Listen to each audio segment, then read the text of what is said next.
हवामान अभ्यासक मुक्काम पोस्ट उगळी धामणगाव तालुका शिरूर जिल्हा परभणी.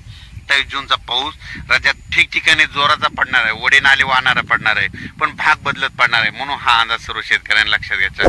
सर्व शेतकऱ्याला सांगू इच्छितो की राज्यामध्ये एकदम असा पाऊस बंद होणार नाही, राज्यात पाऊस चालूच राहणार आहे. म्हणजे जवळपास हे पावसाचं सत्र चालूच राहणार आहे. फक्त काय होणार आहे, आज इकडल्या भागात पडेल तर उद्या दुसऱ्या भागात, आज म्हणजे पश्चिम महाराष्ट्रात तर उद्या दक्षिण महाराष्ट्रात, तर उद्या विदर्भात तर पश्चिम विदर्भात, कधी मराठवाड्यात. म्हणजे हे असं सर्व म्हणजे पाऊस असा चालूच राहणार आहे. म्हणून हा अंदाज सर्व शेतकऱ्यांनी लक्षात घ्यायचा. एकंदरीत परिस्थिती बघितली तर राज्य नागपूर, भंडारा, गोंदिया तसेच अकोला, तसेच बुलढाणा, वाशिम, हिंगोली या भागात आज बऱ्याच ठिकाणी पाऊस.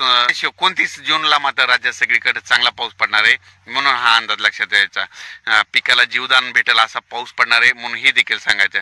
त्याच्यानंतर पाऊस राज्यामध्ये 4 जुलै नंतर पुन्हा चांगला सक्रिय होणार आहे. म्हणून हा देखील अंदाज सर्व शेतकऱ्यांनी लक्षात घ्यायचा.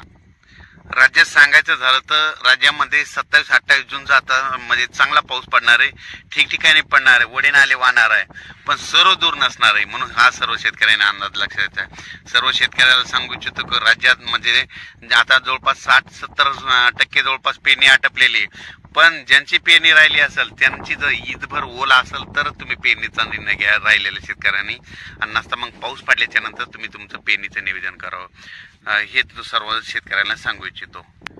परत एकदा जाता जाता सांगू इच्छितो की राज्यामध्ये 27, 28, 29, 30 जूनचा पाऊस जास्त पूर्व विदर्भ, त्याच्यानंतर पश्चिम विदर्भ, त्याच्यानंतर उत्तर महाराष्ट्राकडे, त्याच्यानंतर कोकणपट्टी, मुंबई या भागात